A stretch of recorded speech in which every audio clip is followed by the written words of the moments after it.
Hey, good evening, everyone, and welcome to Environmental Coffee House. I am Sandy Shallis, and this is my partner, Jennifer Hines. And Hello. we have a show tonight. Yes, we do. Yes, we do. Show and a half. We're taking a deep dive into the Anthropocene and philosophy and human extinction and whether it should be voluntary or what.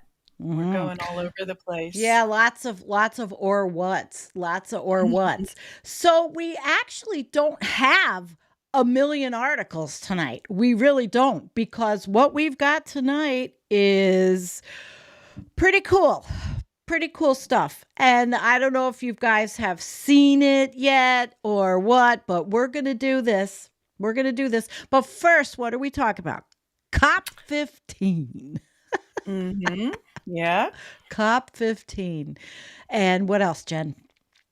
Yeah. So that's COP15, the biggest biodiversity conference in a decade. So that's going to be kind of interesting taking a look back. Then you've got a big old video that you made, which should be pretty entertaining, right? Yep. And then we're actually going to jump over to the Atlantic for a pretty thoughtful and lengthy article that we're going to tag team. And it's called The People Cheering for Humanity's End. A disparate group of thinkers says we should welcome our demise. Mm. And then we're going to take a look at the voluntary human extinction movement and what that is all about. And that will actually do us, Sandy. Yeah, that's going to do us, but we've got quite a bit. Mhm. So I will take us to where we start out with the first article. And here we are. And Jennifer, why don't you give it a start? Okay, so we're going to talk about COP15. It's a brief guide to the intergovernmental negotiations taking place this month in Montreal, Canada. What is this from? What year is this from? COP15? I don't understand. Um, Whoops, where'd it go? Go for it. All right. Biodiversity encompasses the full variety of life, all genes, species, and ecosystems, and it is in danger. That means that we are too. And this article explains a UN biodiversity conference will see countries come together from 7 to 19 of December to clinch a deal on a crucial plan to halt biodiversity loss and restore nature. Mm. Ahead of COP15, Elizabeth Marima, the UN biodiversity head, has described the conference as a Paris moment for biodiversity in reference to 2015's landmark Paris Agreement on climate change. Calling for ambitious outcomes, she says, clearly the world is crying out for change, watching as governments seek to heal our relationships with nature. What does COP15 stand for? COP15 is shorthand for the 15th meeting of the Conference of Parties to the UN Convention on Biological Diversity, which is CBD. In fact, CBD. COP15 includes meetings of parties to three international agreements, the CBD and its two subsidiary protocols, namely the Cartagena Protocol on Biosafety and the Nagoya Protocol on Access to Genetic Resources and Fair and Mhm. Equitable Benefit Sharing. The CB what? The CBD was agreed to at the Earth Summit in Brazil in 1992. It has three objectives: the conservation of biodiversity, the sustainable use of its components, and the fair sharing of benefits arising from the use of genetic resources. Some 195 countries in the European Union are now parties to the CBD. The United States is only a member state of the United Nations and has not ratified the agreement. I'm still confused as to what year this was in, This is right? now. This is Like, going on now. This is the 15th. This is the 15th biodiversity COP. It's hand in hand. oh, Hand I in see. hand. And that's what's I happening. see. It's happening now. Is it going to do anything? Ah, That's what we have to discuss. See, I it's see. yeah. See, we it's. Okay. I knew that everyone would be, and you've been busy. And to be fair, we have been working so hard on the other. I threw this in. I threw this in. Poor Jennifer didn't have time to read it. Shh. Shh. Okay. Shh. Don't give away all my secrets. It's okay. Everybody loves you, Jennifer. I love you. Everybody loves you. I never doubted it, Sandy. No, love is a I good don't know where thing. you're going with all this, Love is a actually. good thing. Well, Yes. wait till we get to the other stuff. Yeah, right? All right, go for it. When will COP15 take place and where? COP15 was meant to take place in the Chinese city of Kunming in October 2020, but it was delayed 4 times due to the pandemic. To maintain momentum, China officially opened the COP15 in Kunming in October 2021, a largely online event at which the parties to the CBD adopting the non-binding Kunming Declaration. With COVID-19 restrictions still in place in China, the CBD Secretariat announced that the main part of the COP15 meeting would take place in Montreal, Canada on 7th to 19th December 2022. Okay, so that's coming up like right now. It's happening right now. Yep. China will remain the official president of the meeting. Do you want to take it, Sandy? Sure, why not? All right. So, why is biodiversity important? Our fate is inextricably linked to that of the rest of nature. The latest in the WWF's World Wildlife Fund, I think that is the World Wildlife Fund, Living Planet report warned that the global wildlife populations already declined by 69% on average between 1970 and 2018. So that accelerating loss of nature has already impacted human well-being and economies. Healthy ecosystems also play an indispensable role um, for us, in tackling climate change and the loss of biodiversity. It weakens our resilience to that change. So, what is intended from the outcome of COP15, which I didn't even know what was going on? To reverse biodiversity loss, negotiations at COP15 will center on finalizing the post 2020 global biodiversity framework. This is a strategy with goals and targets for countries to achieve individually and collectively in the next decade and beyond. The aim is to set humanity on course for achieving the CBD's overall vision of living in harmony with nature by 2050. 2050, Jen, we'll be living in harmony with nature. What do you think? Haven't we been here before? Sadly, yes. In 2002, parties to the CBD committed to achieve by 2010 a significant reduction of the current rate of biodiversity loss. They failed. They met in 2010. They met in Japan, and they agreed on a new plan which included 20 HE targets, but not one of those targets was fully met by the 2020 deadline. At the UN Biodiversity Conference in 2018, all parties agreed on developing new targets under a post-2020 global diversity framework to replace the HE targets. So, what's different this time? Well, Jen, you want to take it away? What's different this time? The post-2020 Global Biodiversity Framework's goals will be more outcome-oriented than before, with clearly articulated and time-bound aims underpinned by targeted actions to address the drivers of biodiversity loss. Parties and shareholders will also pay more attention to implementation and fundraising.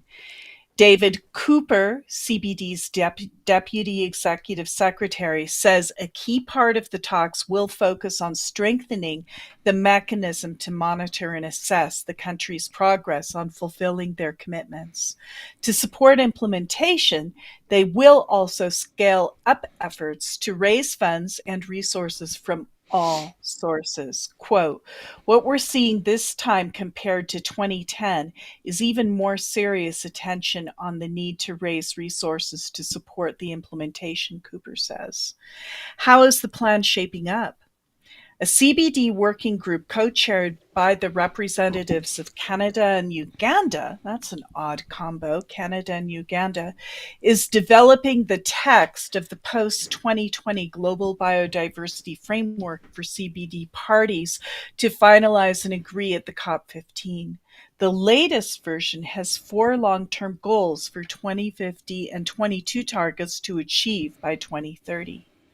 The 4 goals focus respectively on conservation, sustainable use of biodiversity, fair benefit sharing, and adequate means of implementation, meaning money as well as technical capacities. The targets cover a wide range of topics, from expanding protected areas and reducing pollution to ensuring that food production is sustainable and phasing out billions of dollars of public subsidies that harm nature. But already 2 years late, the Global Biodiversity Framework is still far from complete. Negotiators have only finalized 2 of 22 draft targets so far. Square brackets surround much of the text, meaning parties have not agreed on the wording of whether even to include the subject.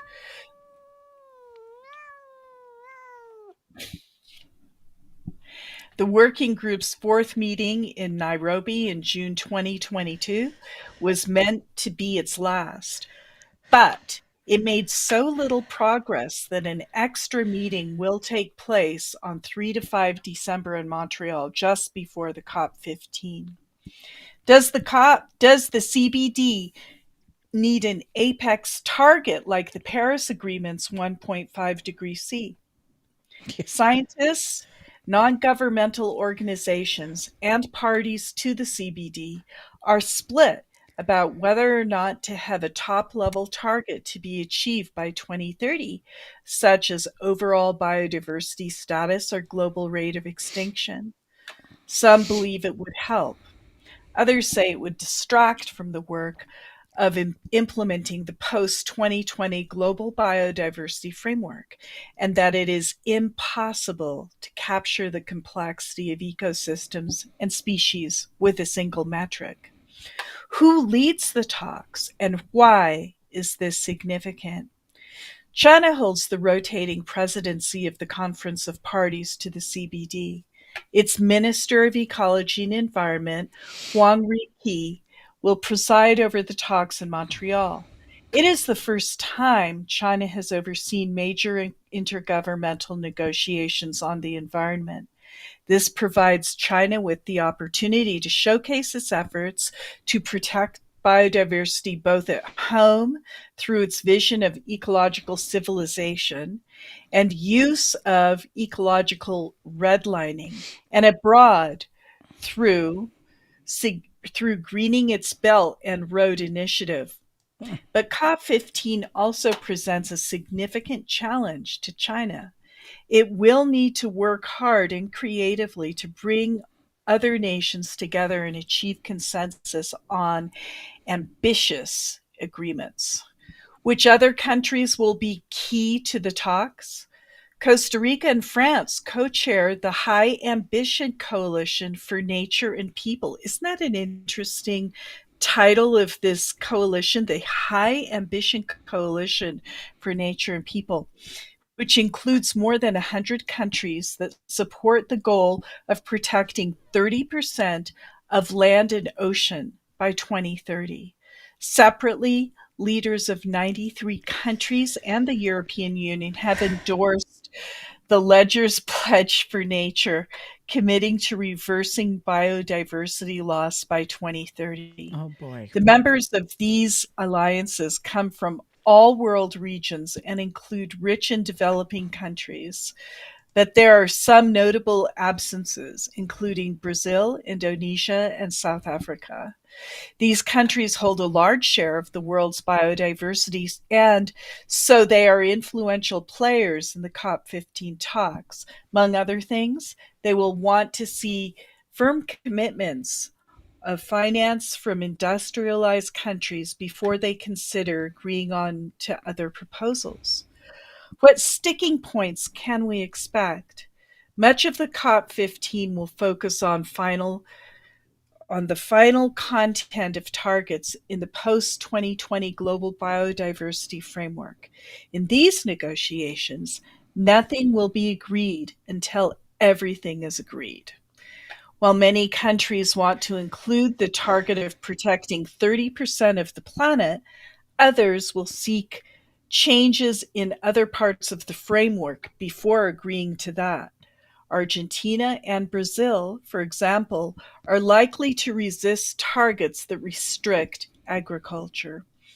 And while the EU strongly supports a target on pesticides, other parties are less interested. The overall outcome of COP15 will therefore depend on how parties trade off demands in some areas of the framework against concessions in others. One of the most significant topics in COP15 negotiators must grapple with concerns digitally stored information on genetic sequences. This is so interesting. Oh. Wow. Companies should profit from such information, such as by developing new medicines without needing physical access to the species in question. This means they could avoid having to comply with CBD rules on sharing benefits arising from the use of genetic resources with the country of origin. While some parties say digital sequence information is beyond the remit of the CBD's Nagoya Protocol on access and benefit sharing, others say a failure to address this issue could render the protocol useless. As mentioned above, a major sticking point will be about resource mobilization. In other words, how to fund activities to implement the new framework, and specifically, how much richer countries will provide to help poorer ones to conserve their biodiversity. Brazil and 22 other countries have called for rich countries to provide at least 100 billion US dollars a year until 2030. That figure, oops, what just happened? Something Oops. just happened and I'm All looking right. for it. That figure, whatever. Is the latest draft of the post Okay. 2020 global diversity framework. But like much of the rest of the text, it remains up for debate in Montreal in December 2022. The big question is, will countries build on the draft and raise ambition or water down what is there? See, Jennifer, this is the true meaning of tag team. Yeah. Right. No, it was like, anyway, too much information. It disappeared. Who will attend COP15? Elizabeth Marima, Mrima, the CBD's executive secretary, says over 10,000 delegates, including representatives of all 196 parties to the CBD, have registered to be at COP15. However, Mrima is not expecting any heads of state or government to attend. Instead, over 100 ministerial levels officials will join the high level segment on the 13 to 15 December. Oh boy. Though not all countries will send a minister, the remainder of COP15 will involve negotiating decisions that all parties can agree to by the conference's end. Civil society groups, indigenous peoples, scientists, representatives from business and finance will all participate as observers and through side events. Hundreds of journalists will cover the talks. What do the talks mean for endangered species? COP negotiations rarely mention individual species, but there is a proposed goal of reducing extinctions and increasing population sizes. Decisions made at COP15 will therefore have a bearing on the fate of everything from pangolins Pangolins. and jaguars to coral reefs and monkey puzzle trees, and our own species too. Oh, and there's a really good picture of that pangolin. I They're so know. crazy looking, aren't Look at they? that It's guy. wild. Yes. They're Yeah. beautiful. They should not be food. Ugh. Did COP27 help facilitate the success of COP15? That's why it's confusing. Why do they have to call them the same thing? And then you have to keep track of like Yeah. two sequences of numbers. It's just That's like why we'll they could get a little bit more creative with their naming than this. Well, Jennifer, that's Hey, why nobody knows. Like Jean said yeah. right here, what is COP15? I will I Google mean, it. And that is why we're yeah. doing this because I didn't remember. And after this, I have Then you have yeah. to remember COP27 and then COP15 biodiversity, and those two go together. How are you going to remember that? You Yeah. can't. You And can't. why isn't this the big one? You see what I mean? Yeah. This is huge, but it's like an afterthought. Nobody fucking heard of. So Including I fair. didn't remember. And that's why when I said that to you, it wasn't because of anything. It was because we're all in the same sinking boat. The sinking boat. All right. So where are we? Did COP27 help facilitate the success of COP15? UN Climate Change Conference COP27 in Egypt concluded less than 3 weeks before the kickoff of COP15 in Montreal. The agendas of the UN treaties on climate change and biodiversity have increasingly intersected. This reflects a growing understanding of the linkages between the two issues and the need for integrated solutions. The final deal struck by parties at COP27 highlighted the interconnectivity between climate and biodiversity and the urgency to address biodiversity loss. However, the agreement fell short of mentioning COP15. If it had, say, biodiversity NGOs, that would have signaled the importance of a successful deal in Montreal to reverse biodiversity loss and fight climate change. You think? Meanwhile, yeah, not happening. Meanwhile, countries did seize the opportunity to remove some of the obstacles for CBD negotiations, with environment ministers meeting on the sidelines of COP27 to discuss unresolved issues. Emrima, the CBD's executive secretary, said in an interview with Dialogo Chino, "Will COP15 succeed? Well, since none of us ever even heard of it That's before." the whole point. Oh my Jesus. Sorry. God. Back to it. There have been high hopes that COP15 would impel countries, businesses, and citizens to act on biodiversity loss in the same way that the Paris Agreement has increased action on climate change. But the process has reached a crisis point, according to Wildlife Conservation Society, Greenpeace, AVAS, the International Indigenous Forum on Biodiversity, and other organizations. In an open letter to the UN Secretary General Antonio Guterres and the heads of state of parties to the CBD, published in June 2022, they decried a notable absence of the high-level political engagement, will, and leadership to drive through compromise and to guide and inspire the commitments that are required. The letter called for Guterres and the governments of Canada and China to convene the world leaders before COP15 to rectify the situation. this did not happen. And with COP15 finally in sight after 2 years of delays, there is very little time left for political breakthroughs, and much of the world's attention is elsewhere. The public pressure and the media coverage that could tip the balance are also lacking. In this respect, the decision to hold COP15 at the same time as the 2022 World Cup may turn out to be an own goal. Okay. And that's that. All right. So nobody knows about this. We are so COP centric for the climate change and paying attention to the IPCC that no one talks about biodiversity as much as they should. This should be right up there. They should all be together instead of wasting resources. It's siloed. It's like this information is siloed. They're not generalizing the apocalypse at large. They're cutting it into little pieces and saying, okay, you handle this, and that's climate change. And then you people over there, don't talk to these people over here, and you handle biodiversity loss, and it doesn't have anything to do with this. Which is huge.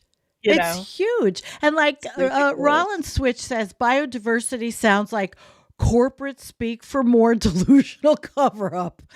Yeah, I mean, I know we are so pessimistic, but I mean, the fact that how many people on the planet, barring those that are there, right, are really knowing about this. That's why I said, oh my God, I have to put this in. It works with the show, because I was like, oh, really? You know, when I think I know everything, and I guess I didn't, you know, I really didn't. And then it just seems, you know. All right. So what is Humpty Dumpty Tribe says? COP15 will succeed in saving the planet like the first 14. It will be a total abject failure. I mean, you know, I want to have some good thoughts that the people mean well at this one. They really are. Maybe it's less commercial, less, I don't know. I don't know what the vendor fair looks like. I haven't had enough time to delve into it. But Going South says, meet the new cop, same as the old cop. Yeah. All right. So guys, tonight I also set up my Stream Deck better. So if I push the wrong button on the sound effects, forgive me. The kitty cat. Awesome. The kitty. Well, wait, there's the kitty cat. Yeah. That wasn't supposed to come up when I pushed it, but you know what? Taking me years, but I'll get there. By the time I drop that, I'll get there. We keep getting better and better, you know, just like little tweak, you know. And you know what we didn't do? I didn't say hi to everybody really quick because we're going to do a video next. So while I get us set up for the video, let us say hello to Valhalla and Bila and Gazer and CB and Jeffrey Pearson. And hi, Stephen Miles Cook, who manages our Discord, which I'll put the link in if you guys want to have a safe place to talk. The Discord it's nice, but I never have time to go there. But Steven's doing a great job. Obsolete Optics and Gary, Val. Hi, Val. Welcome. And it's nice to see you, Torstein. And Raza, of course, wonderful. Poppy's here. And Kim, our moderator. As always, you are wonderful. Thank you. Gary, I think you moderate. And what were you calling it? Sorry, it's CBD cop, not the BVD cop. Yeah, okay. All right. So anyway, we're going to move on to our intermission, which is actually not, it's an intermission, but we have quite a big piece going. So this is a little bit, it's a little long, but it's oh so good.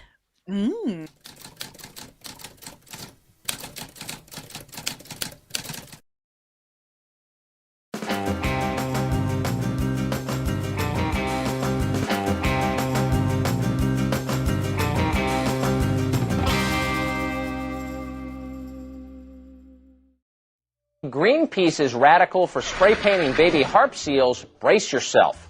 For the sake of the environment, the Voluntary Human Extinction movement wants to eliminate the human race from the planet. Here to explain, the group's founder, Les Knight. He joins us from Portland, Oregon. Les Knight, welcome. Thank you, Tucker. So you want to eliminate the human race. How unhappy was your childhood? Oh, I know a lot of people think that. No. It's an obvious conclusion. Why would you want to do that? Why would you want people to become extinct? Well, it's either us or millions of other species going extinct. You know, before we go too far, I should explain that this is through voluntarily not breeding. We're not advocating... You're not calling for genocide.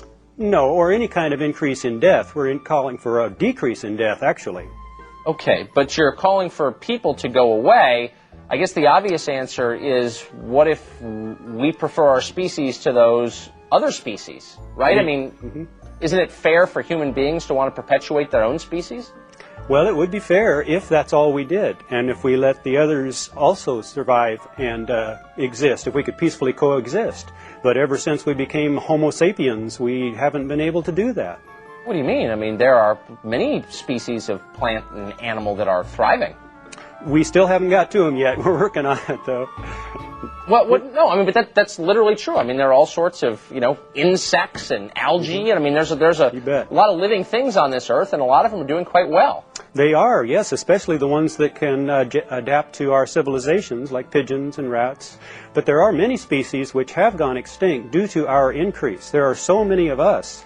Wherever we live, not much else lives. So what's the point of saving the earth if there would be no people around to enjoy it? Well, I know that's a question a lot of people ask, and it's obvious that they're not thinking about all the other species. And that we are just one of 10 million, who knows how many. We've only cataloged 2 million. And to think that the entire planet is just for us is rather human-centered. Of course it's human-centered. We're humans. Now you, apparently I was reading that there are parents in this group. Sure. What do their children say? I mean, what do you say to your kids? Yes, I've joined a group that is opposed to you? No, we're not opposed to existing children. In fact, that's a large part of it. We're not taking care of the children that are already here. How can we, in good conscience, create more children when so many are dying of preventable causes? No, but wait a second. I mean, what do you mean you're not against children? If if I hire an exterminator to kill the rats in my basement, I'm against rats. You're against having more children come into the world, so you're anti-children. I mean, how are you not? No, we're pro-children. Once the child is here, what we're against is conception. That is so wildly anti-human. Don't you see beauty in the creation of a human life? Well, I see beauty in the creation of almost all lives. There's a trade-off here. The more of us, the fewer of them. I mean, baby humans are cute, but so are baby pandas. I don't know. How about baby maggots? Are they as cute as a baby child? They may not be as cute, but their existence is far more essential to the Earth's biosphere than Homo sapiens. Okay, so you see a moral equivalence between the birth of a maggot baby and the birth of a human baby. Well, that's twisting it a bit. I don't know. I'm trying to elicit what you think. When you think of the biosphere as a whole and how ecosystems interact with each other, when an exotic invader comes in, as we are, and starts disrupting the other species, causing exotic. Are you a Scientologist? What do you mean an invader? We're not invaders. We're from here. Well, we've only been on North American continent about 20,000 years, which is pretty recent. Each time Homo sapiens move into a continent, a spasm of the extinctions occur, and we are continuing it today. If you don't mind my asking, who'd you vote for in the last election? I can't remember. Somebody asked me that the other day. Didn't seem that important. Yeah. What are your politics generally? I'm an anarchist. But the full range of political thought exists within the movement. Huh. Interesting. And there are children in the movement too? Yes, I think the youngest is about 10. There aren't really very many, but a lot of people who are in the movement have said that they thought of this when they were 6 or 7. It's not a really complicated thing to realize that Earth's biosphere is being disrupted by one species, and that one species is us. I will say that is the sickest thing I think I've ever heard, but you were one of the cheeriest guests we've ever had. I don't know how the two fit together, but I appreciate your coming on last night. Thank you, Tucker. Thanks.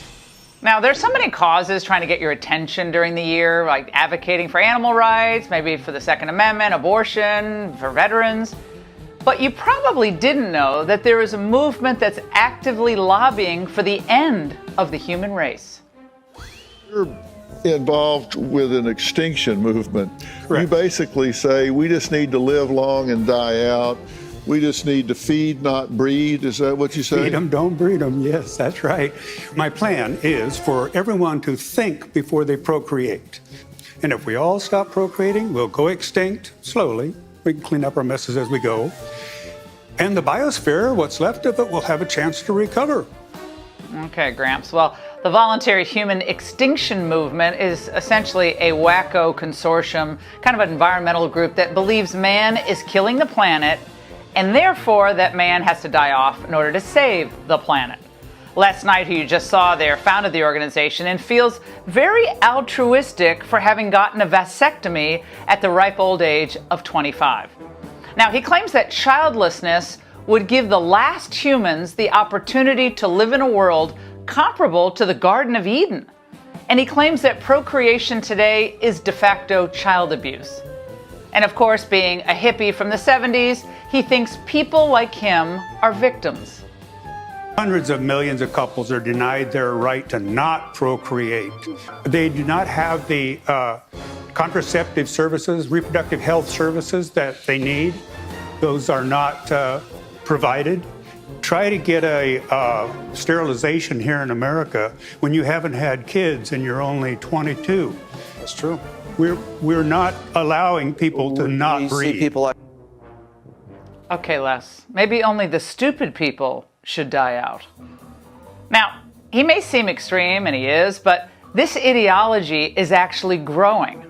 The Atlantic recently noted that from Silicon Valley boardrooms to rural communities to academic philosophy departments, a seemingly inconceivable idea is being seriously discussed: that the end of humanity's reign on Earth is imminent, and that we should welcome it.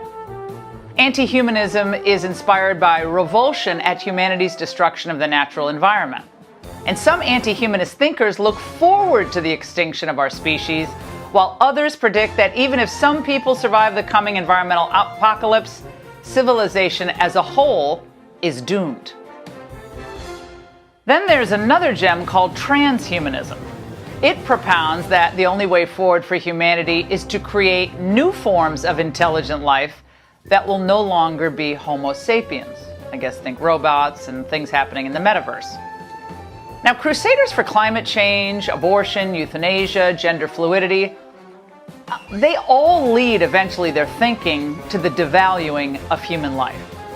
So at its core, being anti-human, it means being anti-truth, because it involves the questioning or denying of objective facts, including those at the very heart of our existence. I'm here on January 6th, the biggest gathering of losers in Washington, D.C. in a long, long time. Here's one now. Hey, I'm gonna have you take one of me. Yes, sir. What would you say to Donald Trump if you were talking to him right now? I'd say you're the greatest president of our lifetime, and I'm 65, and I've seen a lot going on that is so false and fraudulent, it sickens me, and I will die standing in my boots as a patriot for this country. If this goes wrong, it's not gonna be good. There you have it. Now remember, carbon is essential in both the production of food and overall nutrition for us. It's impossible without carbon dioxide, and a lot of carbon dioxide is necessary to feed the planet.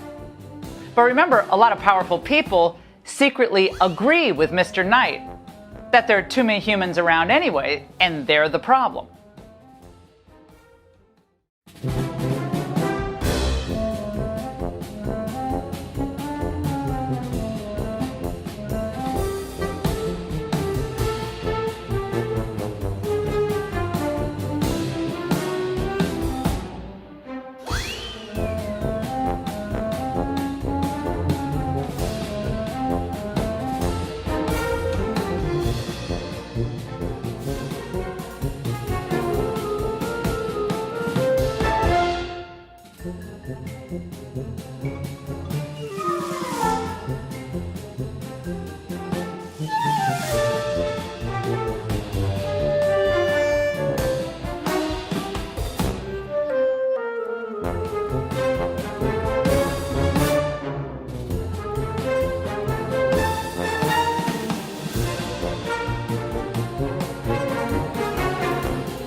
Wow. Well, there you go. That's amazing. There you go. I will have the Whoa. links to the videos who I used in the show notes. Yeah, I hope you guys enjoyed that little doing, because now we are moving on to the pièce de résistance, and this is a long one, but it's a good one.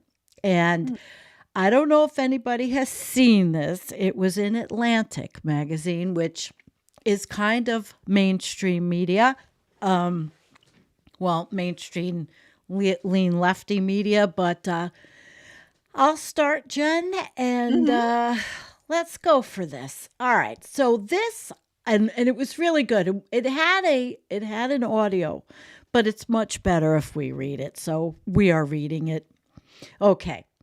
This was from December 1st, and it is by Adam Kirsch. The People Cheering for Humanity's End. A disparate group of thinkers says we should welcome our demise. Absolutely, right? All right, here we go. Man is an invention of a recent date, and one perhaps nearing its end. With this declaration, The Order of Things from 1966, the French philosopher Michel Foucault heralded a new way of thinking that would transform the humanities and social sciences. Foucault, am I pronouncing it right, Jennifer? Foucault. Foucault. The T is Foucault, and I took French in high school. Foucault's central idea was that the ways we understand ourselves as human beings aren't timeless or natural, no matter how much we take it for granted. Rather, the modern concept of man was invented in the 18th century with the emergence of new modes of thinking about biology, society, and language, and eventually it will be replaced in them. So as Foucault writes in the book's famous last sentence, one day man would be erased like a face drawn in the sand at the edge of the sea. Yeah, at the edge of the sea. That's an eerie image, but he claimed to find it a source of profound relief because it implies that humans and institutions are not fixed. They can be endlessly reconfigured, maybe even for the better. This was the liberating promise of postmodernism. The face in the sand is swept away, but someone will always come along to draw a new picture in a different style. But the image of humanity can be redrawn only if there are human beings to do it. Even the most radical 20th century thinkers stop short at the process of the actual extinction of Homo sapiens, which would mean the end of all our projects, values, and meanings. Humanity may be destined to disappear someday, but almost everyone would agree that the day should be postponed as long as possible, just as most individuals generally try to delay the inevitable end of their own life. In recent years, however, a disparate group of thinkers has begun to challenge this core assumption. From Silicon Valley boardrooms to rural communes to academic philosophy departments, a seemingly inconceivable idea is being seriously discussed: the end of humanity's reign on Earth is imminent, and that we should welcome it. The revolt against humanity is still new enough to appear outlandish, but it has already spread beyond the fringes of the intellectual world. And it is coming years and decades, it has the potential to transform politics and society in profound ways. This view finds support among very different kinds of people: engineers and philosophers, political activists, and would-be hermits, novelists, and paleontologists. In other words, not Laura Ingraham. Not only do they see themselves as a single movement, but in many cases they want nothing to do with one another. Indeed, the turn against human primacy is being driven by two ways of thinking that appear to be opposites. The first is Anthropocene Anti Humanism, inspired by revulsion at humanity's destruction of the natural environment. The notion that we are out of tune with nature, it isn't new. It has been a staple of social critique since the Industrial Revolution. More than half a century ago, Rachel Carson's Silent Spring, an expose on the dangers of DDT, helped inspire modern environmentalism with its warning about following the impetuous and heedless pace of man rather than the deliberate pace of nature. But environmentalism is a meliorist movement aimed at ensuring the long-term well-being of humanity, along with other forms of life. Carson didn't challenge the right of humans to use pesticides. She simply argued that the methods employed must be such that they do not destroy us, along with the insects. The anti-humanist future and the transhumanist future are opposites in most ways, but both are worlds from which human beings have disappeared, and rightly so. In the 21st century, Anthropocene Anti-Humanism offers a much more radical response to a deeper ecological crisis. It says that our self-destruction is now inevitable and that we should welcome it as a sentence we have justly passed on to ourselves. Some anti-humanist thinkers look forward to the extinction of our species, while others predict that even if some people survive the coming environmental apocalypse, civilization as a whole is doomed.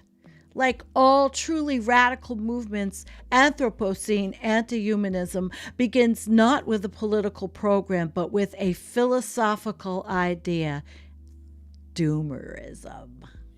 I stuck that in.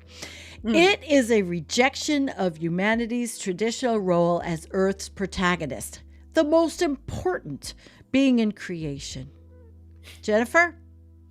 Transhumanism, by contrast, glorifies some of the very things that anti-humanism decries: scientific and technological progress, the supremacy of reason. But it believes that the only way forward is for humanity to create new forms of intelligent life that will no longer be Homo sapiens. Some transhumanists believe that genetic engineering and nanotechnology will allow us to alter our brains and bodies so profoundly that we will escape human limitations such as mortality and confinement to a physical body. Others await with hope or trepidation the invention of artificial intelligence infinitely superior to our own. These beings will demote humanity to the rank we assign to animals, unless they decide that their goals are better served by wiping us out completely. The anti-humanist future and transhumanist future are opposites in most ways, except for the most fundamental. They are worlds from which we have disappeared, and rightfully so. In thinking about these visions of humanless world, it is difficult to evaluate the likelihood of them coming true. Some predictions and extortions are so extreme that it is tempting not to take them seriously, if only as a defense mechanism. But the revolt against humanity is a real and significant phenomenon. even if it is just an idea and its predictions of a future without us never come true. After all, unfulfilled prophecies have been responsible for some of the most important movements in history, from Christianity to communism. The revolt against humanity isn't yet a movement on that scale and may never be, but it belongs in the same category. It is a spiritual development of the first order, a new way of making sense of the nature and purpose of human existence. In the 2006 film Children of Men, the director, Alfonso Cuarón, takes only a few moments to establish a world without a future. The movie opens in 2027 in a London cafe, where a TV news reporter announces that the youngest person on Earth has been killed in Buenos Aires. He was 18 years old. In 2009, human beings mysteriously lost the ability to bear children, and the film depicts a society breaking down in the face of impending extinction. Moments after the news report, the cafe is blown up by a terrorist bomb. The extinction scenario in the film, loosely based on a novel by the mystery writer P.D. James, remains in the realm of science fiction for now. But in October 2019, London actually did erupt in civil disorder when activists associated with the group Extinction Rebellion, or XR, blocked commuter trains at rush hour. At one underground station, a protester was dragged from the roof of a train and beaten by a mob. In the following months, XR members staged smaller disruptions at the International Criminal Court in The Hague, on New York's Wall Street, and the South Australian State Parliament. The group is nonviolent in principle, but it embraces aggressive tactics such as mock die-ins and the mass arrests to shock the public into recognizing that the end of the human species isn't just the stuff of movie nightmares. It is an imminent threat arising from anthropogenic climate change, which could render large parts of the globe uninhabitable. Roger Hallam, one of the founders of XR, uses terms such as extinction and genocide to describe the catastrophe he foresees, language that is far from unusual in today's environmental discourse.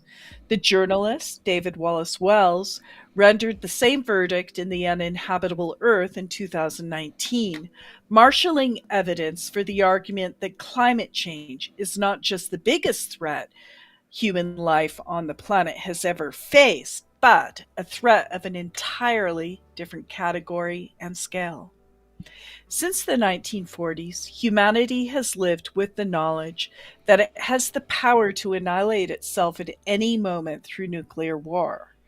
Indeed, the climate anxiety of our own time can be seen as a return of apocalyptic fears that went briefly into abeyance after the end of the Cold War. Destruction by despoliation,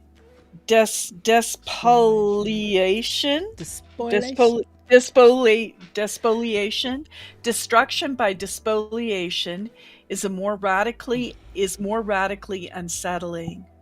It means that humanity is endangered not only by our acknowledged vices, such as hatred and violence, but also by pursuing aims that we ordinarily consider good and natural: prosperity, comfort, increase of our kind.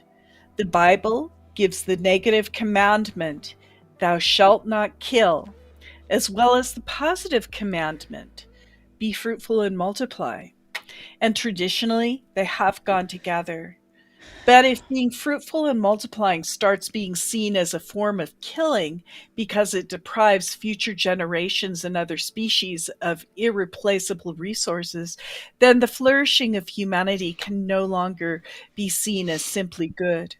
Instead, it becomes part of a zero-sum competition that it pits that pits the gratification of human desires against the well-being of all nature, not just animals and plants, but soil, stones, and water. If that's the case, then humanity can no longer be considered to be a part of creation or nature, as science and religion teaches in their different ways. Instead, it must be seen as an anti-natural force that has usurped and abolished nature, substituting its own will for the processes that once appeared to be immutable to the basis of life on Earth. This understanding of humanity's place outside and against the natural order is summed up in the term Anthropocene, which in the past decade has become one of the most important concepts in the humanities and social science. The celebrated antinatalist philosopher David Benatar argues the disappearance of humanity would not deprive the universe of anything unique or valuable. The legal scholar Jedidiah Purdy offers a good definition of this paradigm in his book After Nature, published in 2015. Quote, "The Anthropocene finds its most extreme expression in our acknowledgement that the familiar divide between people and the natural world is no longer useful or accurate. Because we shape everything from the upper atmosphere to the deep seas, there is no more nature that stands apart from human beings." We find our fingerprints even in places that might seem utterly inaccessible to human beings. The accumulation of plastic on the ocean floor and the thinning of the ozone layer 6 miles above our head. Humanity's domination of the planet is so extensive that the evolution itself must be redefined. The survival of the fittest, the basic mechanism of natural selection, now means the survival of what is most useful to human beings. In the Anthropocene, nature becomes a reflection of humanity for the first time. The effect is catastrophic, not only in practical terms, but spiritually. Nature has long filled for secular humanity one of those roles once played by God, as a source of radical oneness, otherness, that can humble us and lift us out of ourselves. One of the first observers to understand the significance of this change was the writer and activist Bill McKibben. In The End of Nature in 1989, a landmark work of environmental thought, McKibben warned of the melting of the glaciers and superstorms that are now our everyday reality. But the real subject of the book was our traditional understanding of nature as a world entirely independent of us, which was here before we arrived, and which encircled and supported our human society. This idea, McKibben wrote, was about to go extinct, just like an animal or a plant, or like Foucault's man erased by the tides. If the choice that confronts us is between a world without nature and a world without humanity, today's most radical anti-humanist thinkers don't hesitate to choose the latter. In his 2006 book, Better Never to Have Been. Oh, that's quite a title, isn't it? Better Never to Have Been. The celebrated antinatalist philosopher David Benatar argues that the disappearance of humanity would not deprive the universe of anything unique or valuable. The concern that humans will not exist at some future time is either a symptom of human arrogance or is some misplaced sentimentalism. Humanists, even secular ones, assume that only humans can create meaning and value the universe.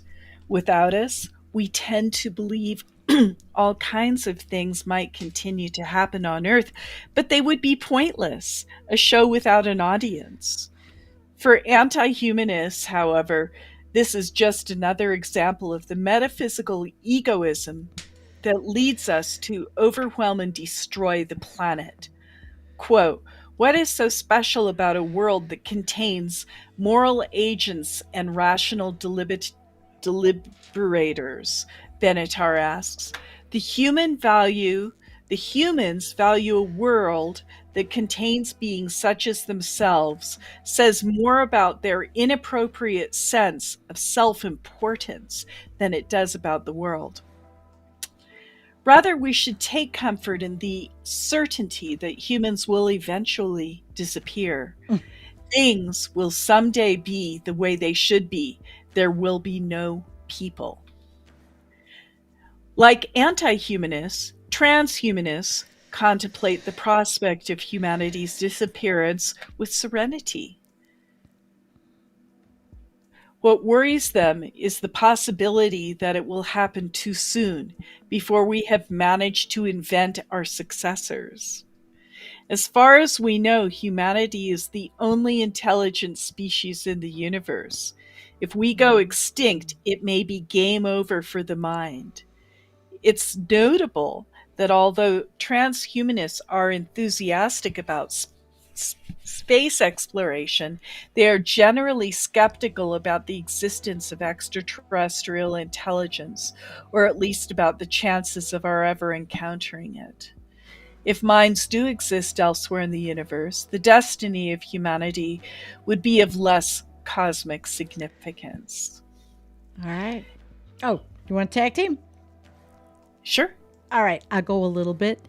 Humanity's sole stewardship of reason is what makes transhumanists interested in existential risk, the danger that we will destroy ourselves before securing the future of the mind. In the 2002 paper, Existential Risks, Analyzing Human Extinction Scenarios and Related Hazards, the philosopher Nick Bostrom classifies such risks into 4 types, from bangs, in which we are completely wiped out by climate change, nuclear war, disease, or asteroid impacts, to whimpers, in which humanity survives but achieves only a minuscule degree of what could have been achieved. For instance, because we use up our planet's resources too rapidly. That's nice. And that was made in 2022. And it's not AI. It's actually real. As for what humanity might achieve if all goes right, the philosopher Toby Ord writes in his 2020 book, The Precipice, that the possibilities are nearly infinite. If we can venture out and animate the countless worlds above with life and love and thought, then we could bring our cosmos to full scale. Totally full scale, make it worthy and of our awe. Animating the cosmos may sound mystical or metaphorical, but for transhumanists, it has a concrete meaning, captured in the term cosmic endowment. Just as a university can be seen as a device for transforming a monetary endowment into knowledge, so humanity's function is to transform the cosmic endowment, all the matter and energy in the accessible universe, into computronium, a semi-whimsical term for any programmable information-bearing substance. So transhumanists believe that we will take the first steps towards escaping our physical form sooner than most people realize. The Israeli thinker Yuval Noah Harari refers to this as dataism, describing it as a new religion whose supreme value is data flow. This cosmic data processing system would be like God, he has written. It would be everywhere and will control everything, and humans are destined to merge into it. Harari is highly skeptical of dataism, and his summary of it may sound satirical or exaggerated. In fact, it's a quite accurate account of the ideas of the popular transhumanist author Ray Kurzweil. In his book, The Singularity is Near from 2005, Kurzweil describes himself as a patternist, someone who views patterns of information as the fundamental reality. Examples of information patterns include DNA, semiconductor chips, and the letters on this page, all of which configure molecules so that they become meaningful instead of random. By turning matter into information, we redeem it from entropy and nullity.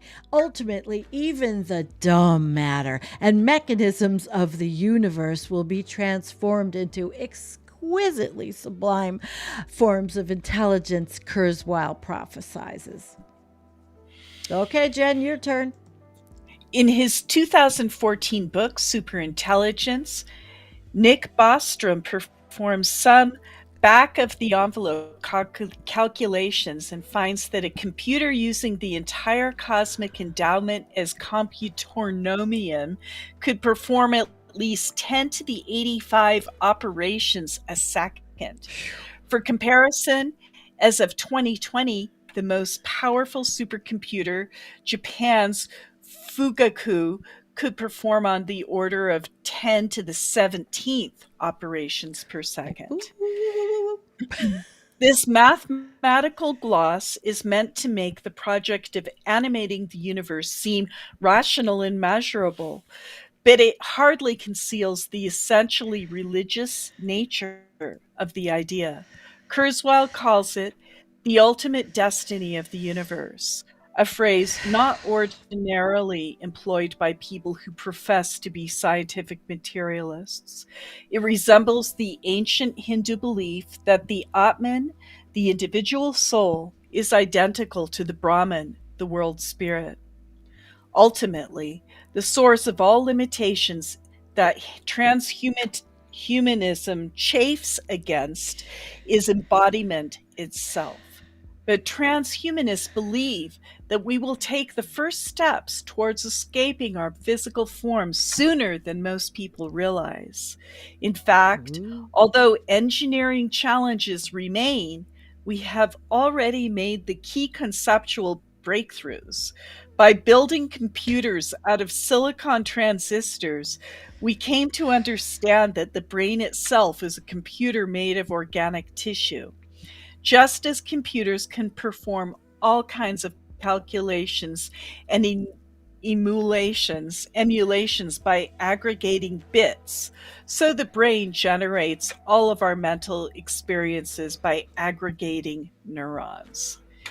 If we are able to build a brain scanner that can capture the state of every synapse at a given moment, the pattern of information that neuroscientists call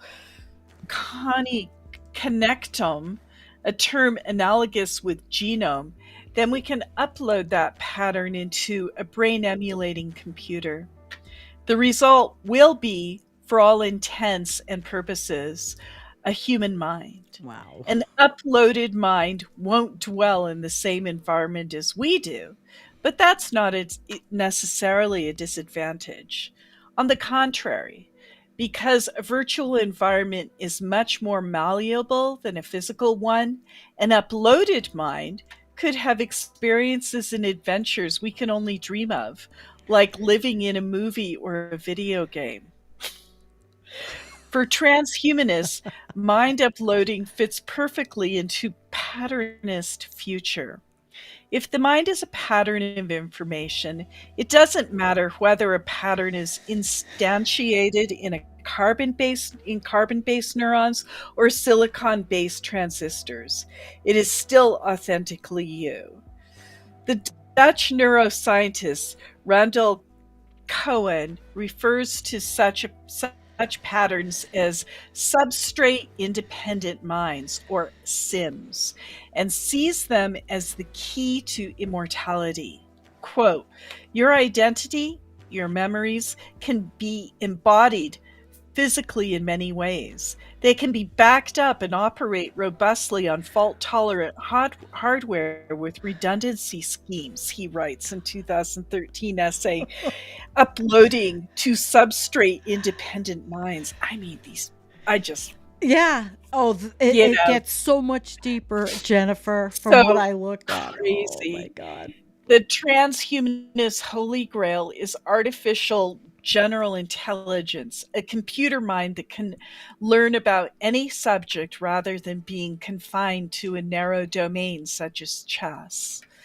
Even if such AI, even if such an AI started out in a rudimentary form, it would be able to apply itself to the problem of AI design and improve itself to think faster and deeper. The improved version would improve itself and so on exponentially. Sounds like Terminator or something. So crazy. As long as it had access to more and more computing power, an artificial general intelligence could theoretically improve itself without limit until it became more capable than all human beings put together. This is the prospect that transhumanists refer to with awe and anxiety as the singularity. Bostrom thinks it's quite reasonable to worry that the world could be radically transformed and humanity deposed from its position as apex cognator over the course of an hour or two before the AI's creators realize what has happened. This is crazy stuff, right? The most We listened radical to it 3 challenge of times and it's still. it's crazy. The most radical challenge of AI, however, is that it forces us to ask why humanity's goals deserve to prevail. An AI takeover would certainly be bad for the human beings who are alive when it occurs, but perhaps a world dominated by non-human minds would be morally preferable in the end, with less cruelty and waste. Or maybe our preferences are entirely irrelevant. We might be in the position of God after he created humanity with free will, thus forfeiting the right to intervene when his creation makes mistakes. The central difference between anti-humanists and transhumanists has to do with their ideas about meaning. Anti-humanists believe that the universe doesn't need to include consciousness for its existence to be meaningful, while transhumanists believe that the universe would be meaningless without minds to experience and understand it. But there is no requirement that those minds be human ones. In fact, AI minds might be more appreciative than we are of the wonder of creation. They might know nothing of the violence and hatred that often makes humanity loathsome to human beings themselves. Our greatest spiritual achievements might seem as crude and indecipherable to them as the coyote's howl is to us. You want to take it, Sandy? Oh, I sure will. Neither the sun nor death can be looked at with a steady eye, La Rochefoucauld said. The disappearance of the human race belongs in the same category. We can acknowledge that it's bound to happen someday, but the possibility that the day might be tomorrow or 10 years from now is hard to contemplate. Calls for the disappearance of humanity are hard to understand other than rhetorically. It's natural to assume that transhumanism is just a dramatic way of drawing attention to the promise of new technology, while Anthropocene Anti Humanism is really environmentalism in a hurry. Such skepticism is nourished by the way these schools of thought rely on unverifiable predictions. But the accuracy of a prophecy is one thing, its significance is another. In the Gospel of Matthew, Jesus tells his followers that the world is going to end in their lifetime. Verily I say to you, there are some standing here who shall not taste death until they see the Son of Man coming in his kingdom. This proved not to be true, at least not in any straightforward sense. But this promise, it still changed the world. It sure did. It sure changed the world. And where am I? The revolt in The apocalyptic predictions Yeah. of today's Go for it. transhumanist and anti-humanist thinkers are of a very different nature, but they too might be highly significant even if they don't come to pass. Profound civilizational changes begin with a revolution in how people think about themselves and their destiny. The revolt against humanity has the potential to be such a beginning with unpredictable consequences for politics, economics, technology, and culture. The revolt against humanity has a great future ahead of it because it appeals to people who are at once committed to science and reason, yet yearn for the clarity and purpose of an absolute moral imperative. Says we can move the planet, maybe even the universe, in the direction of good, on one condition, that we forfeit our own existence as a species. In this way, the question of why humanity exists is given in a convincing yet wholly imminent answer. Following the logic of sacrifice, we give our life meaning by giving it up. Anthropocene, anti-humanism, and transhumanism share this premise, despite their contrasting visions of the post-human future. The former longs for a return to the natural equilibrium that existed on Earth before humans came along to disrupt it with our technological rapidity. The latter dreams of pushing forward, using technology to achieve a complete abolition of nature and limitations.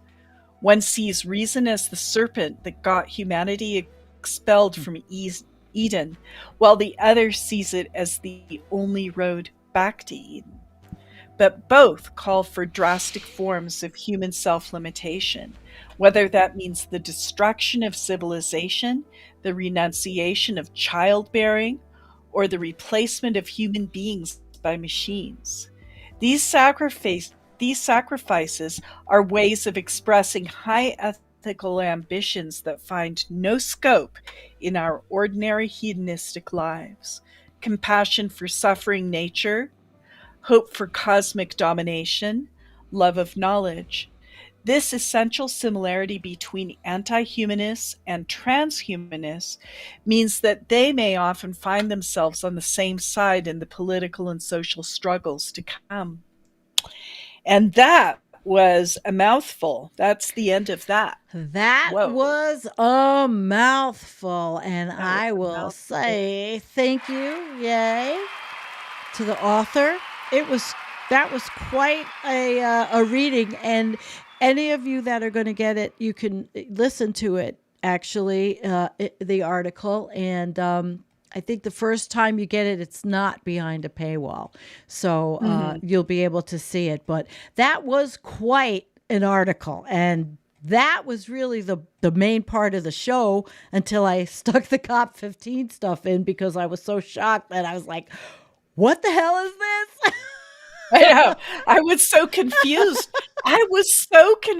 I'm like, what the heck is COP15? We just had COP27. And I so don't was get I. it. So was I. That's why I was like, oh, Jennifer, I'm going to stick this in the beginning. And I did it like, 20 minutes before we were really. All right. Anyway, what I want to show you here, this is Les Knight's Twitter page. He's only got 1,153 followers. So if you're on Twitter, I think it would be a good idea. Let's follow Les Knight. I'm going to try to see if we can get an interview with Les. But we're going to move and we're going to talk about this to bring up the rear of the show. We're actually going to look at the website. I don't know how long he when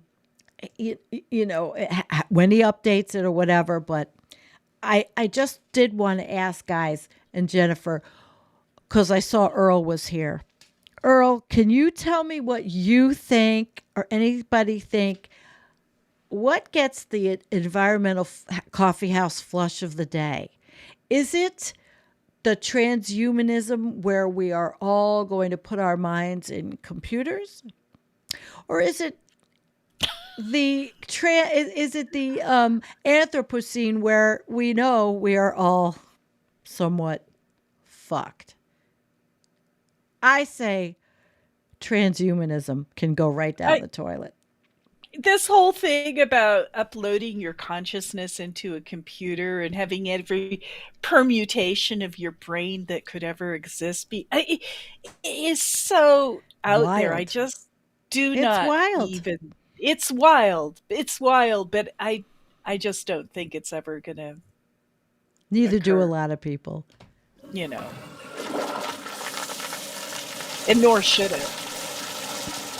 All right. It sounds too creepy. I wouldn't want my consciousness locked into silicon. It is. It's creepy, but these people are very serious. And I have been watching videos, not enough to learn enough, but enough that it's a lot of it is kind of disturbing and very, to me, narcissistic. I mean, it's really narcissistic. If you're sitting there saying, okay, we are so great, let's just keep our minds because nothing can really go. Well, I don't know. So let's there was a program. I just want to, I don't know if any of you saw it. I think it was, I can't remember the title, unfortunately. I think it was called Upload or something like that. But it was about like uploading your consciousness into a computer at the moment of your death so you could like be immortal. But once you got over there, capitalism was still in effect because you basically had to buy all these options or you had a shoddy program. I mean, it was pretty crazy and it sounded horrendous. I just like, can you imagine being kept alive in silicon? That'd be horrible. No. But there are those that can, and they are the things that novels and movies and all the things that we partake in, are made from. So let's take a little look before we end the show at good old Les's website. And like I said, I don't know how much he keeps it up or what, but there are. Let's see. He talks about what it is, and he's already talked about it on the video I showed. But anything that stands out to you, Jennifer, that interests you? Yeah. What? The entire design of this website is like, could he get more boring? If he's trying to pull anybody over to his way of thinking, look at this piece of crap. Anybody could have done better than this. This is just a bunch of hyperlinks. I wonder how long ago he did it. It's pretty old. And he's not exactly a young chicken either, right? But you're right. It is. Okay. It's like looking at 2001. Or maybe even before that. It's crazy. It's just a bunch of hyperlinks, All right, we'll pick one. Let's see where it goes. Okay, so let me just read this. Biology and breeding. What's wrong with having babies? Don't you like babies? Aren't the wrong people making babies these days? It's pretty intriguing topics. I'm extra smart. Shouldn't I pass on my genes? What about the human instinct to breed?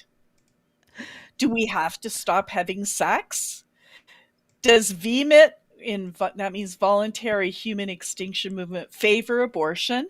Will contraception lower birth rates? So these are good topics to roll around and talk about. And quite frankly, they make sense. And that's just one one area. That's the biology and breeding area. But there's, a whole area on death, demography and ecology. He really did take a deep dive, but I just got to say this interface leaves something to be desired. Yeah, if any of you are web developers out there and you want to help good old Les, help this man. Right to him. But it's probably been up there for years, Now, here's one, the death one with the viruses. And I don't know when he wrote this. He's talking about, will viruses, wars, famine, and toxic waste help cause human extinction? He says no. Epidemics actually strengthen a species if enough of them are living to have an adequate rate. Now, see, he wrote this when 7.6 billion of us. There's 8 billion of us, Jen. So I don't know how long ago he did this, but he's Not got too long. Not no, too long but he's ago. got comics and everything. So guys, Yeah, if it's you cute. want to peruse this and check it out, I will be putting all the links in here. He's got a lot of things, And here, failure. What if we fail to phase ourselves out? We can't predict the future, but if we keep going where we're going, we'll probably get there, right? And you would say that he's talking about there's two collapses: global civilization and Earth's biosphere. Everything we talk about, I mean, really everything that a Yeah, it lot of is. people talk about. So It is. it's not like he's so off the mark or so crazy as Tucker or Laura would say. I mean, I think they're the crazy ones. No, Actually, definitely. they're the It was crazy ones. it was interesting to see Tucker Carlson meeting this guy, and he's, like, all freaked Yeah, that out. was a It while was ago. pretty entertaining. Years Yeah, ago. that was, like, over 10 years ago or something like that, right? Yeah. Oh, that was more than 10 years ago. But let's see. What will Earth be without humans? I see a time when peace shall reign throughout the world, the fortune teller says. And then the other person says, I bet the people are happy. And she says, I don't see any people. I don't see any people. So I guess we can end with that. And if there's anybody that has any questions that you want to ask us, or anything that you want to discuss before we bid you adieu, we hope that you like the show. We hope that you got something out of it. Everything will be it will all be in the show notes. So let me look. Any questions? I do have something from Gary Hoover. He said Homo Deus by Yuval Noah Harari is a good example of the transhumanist movement. A few old rich white guys will upload themselves into server farms or become eternal cyborgs. What fun! Oh my god. Crazy. What fun. Thank you, Gary. Thank you. That was a good one.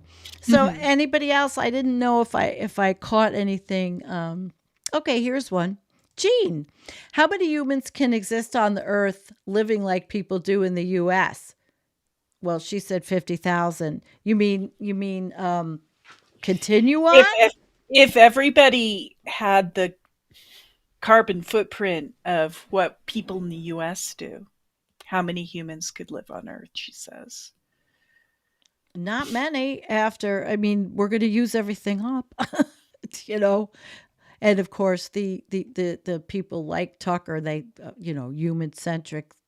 I feel like I felt like the maggot had a higher purpose than he does.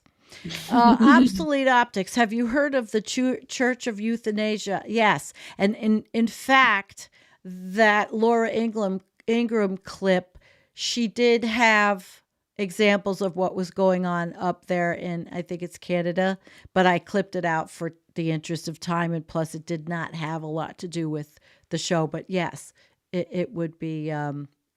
And Jean says it would be interesting to hear about the death of the ability to reproduce. And Jennifer, remember we were going to do the sperm show and we never did it. Perhaps that might be a good follow-up show. Yeah, well, the fertility and the quality of human sperm, is going down quite a bit, like by 50% in the last several years, couple decades or something.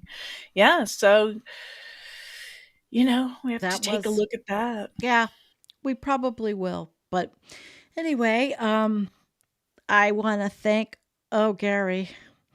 We are on the wide, scorched path that leads to death. The narrow, gentle, green path that leads to life. To live is a choice we make in every moment. I keep making that choice as much as possible. Well, so do I. actually, and so does Jen, and so does everybody here, we wouldn't be here. If we do some quick calculations, we could see the amount of data created on the internet each day. There are 1,440 minutes per day, so that means there are approximately, and where are you, Stephen? It's a cliffhanger. He goes, never mind. Oh my God. Never mind. Oh, that's okay. That's okay. You guys, if anything, are funny, humorous. Yeah, we give you heavy stuff, but all right, Jen, would you like to do the postmortem of the show? Oh, pretty easy for me to say it, but be a non-breeder. We're in a time of, huge civilizational breakdown and change. And look at the complexity of these thoughts. This article, The People Cheering for Humanity's End. It's a profound article, and happy to share it with you guys tonight. A profound article in Atlantic. Really. So, yeah, I thought that was pretty, well, it sort of threw out to me. I mean, Christopher Spavin sent it to me, and it was just, I was really appreciative. He emailed it to me, and I don't know if I would have found it as fast. And thank you, Christopher. Thank you. And don't worry, an actual crowd. You already breeded, so did I. So she's 34 and she's not breeding, which I always tell everybody ad nauseum, but you can't go backwards. No. I mean, if you've bred, that's fine, but don't breed anymore. Stop producing. Don't have 7, 8, and 9, and 10, and 12 Not kids. a good time to have a giant family. Well, unless you have a giant family, and like a lot of giant families, a lot of the children don't make it in the harsh environments they live in, which is one of those reasons why people keep breeding certain places. So it's a very complex issue. Very complex. All right, everybody. Oh, everybody's now, okay, Stephen's a breeder too. Well, as long as you're not a dog breeder. We don't like animal breeders. No, we don't like them. All right. Well, listen, guys, thank you so very much. Jen. Yeah. It was thank you, guys. The most pleasure. It was a pleasure doing this with you tonight. Yeah. All right. Well, we will see you next week. I have a show on Sunday. The difference is, though, I have to make it later on because I am going to the ballet tomorrow night. And I will be staying at my kids. So I don't think I will make it home to do a 4:00 show because it's going to snow and I have a long ride in the snow. So I will probably do it at 8 or 9 o'clock on Sunday night. So thank you. And hey, welcome. There's our good friend, Jackie. Hello. All right. So thank you. And we are out of here. We are out of here.